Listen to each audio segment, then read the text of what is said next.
Assalamualaikum warahmatullahi wabarakatuh. Kami dari kelompok 3 program studi PGMI kelas A akan membahas materi tentang posisi Al-Quran dan Hadis sebagai landasan filsafat pendidikan Islam. Dengan anggota kelompok yang pertama, Nurul Suntari, yang kedua, Mahdina Cakikotul Ulia, dan yang ketiga, Gemilia Rizkia Santika.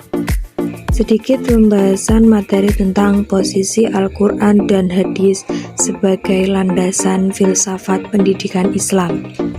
Landasan primer dalam pendidikan Islam adalah Al-Quran, atau bisa disebut juga dengan dalil nakli.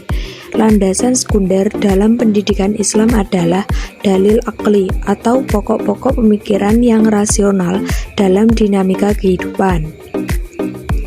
Urgensi belajar dalam Al-Quran ditegaskan melalui proses pengajaran Allah kepada Nabi Adam alaihissalam melalui pembelajaran bahasa.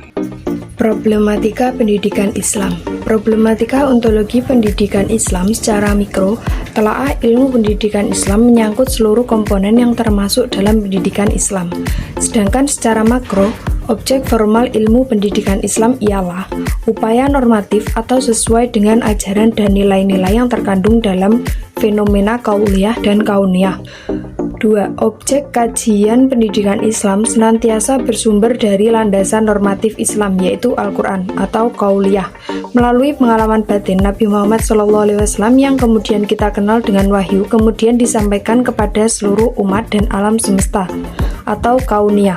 Kajian pendidikan Islam senantiasa bertolak pada problem yang ada di dalamnya, kesenjangan antara fakta dan realita, kontroversi antara teori dan empiris. Maka dari itulah wilayah kajian pendidikan Islam bermuara pada 3 problem pokok, antara lain masalah dasar fondasi agama dan masalah landasan filosofis empiris.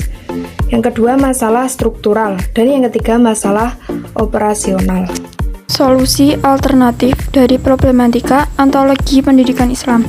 Ontologi merupakan cabang ilmu filsafat yang berhubungan dengan hakikat hidup. Ontologi diartikan juga dengan hakikat apa yang terjadi. Masalah-masalah pendidikan Islam yang menjadi perhatian ontologi menurut Muhaimin adalah dalam penyelenggaraan pendidikan Islam diperlukan pendirian mengenai pandangan manusia, masyarakat, dan dunia. Lalu pendirian mengenai pandangan manusia, masyarakat, dan dunia yang seperti apa atau yang bagaimana yang dikehendaki dan sesuai dengan pendidikan nasional.